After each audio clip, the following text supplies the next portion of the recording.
المشروع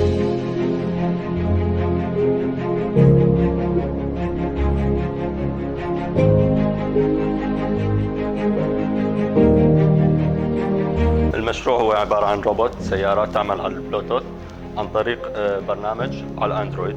طبعا السيارة تكويناتها الأساسية هي محركات الدي سي، تمام، وبالإضافة ل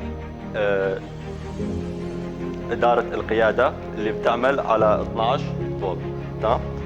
بالنسبة للمتحكم هو عبارة عن أردوينو نانو، إضافة إلى شريحة البلوتوث اللي هي طريقة التواصل مع الموبايل والتطبيق. بالإضافة هون ربطنا نحن بطاريتين 9 فولت حتى نعطي جهد عالي مشان يقدر يغذي محركات الدي سي. طبعا التطبيق هو ريموت اكس واي، تمام.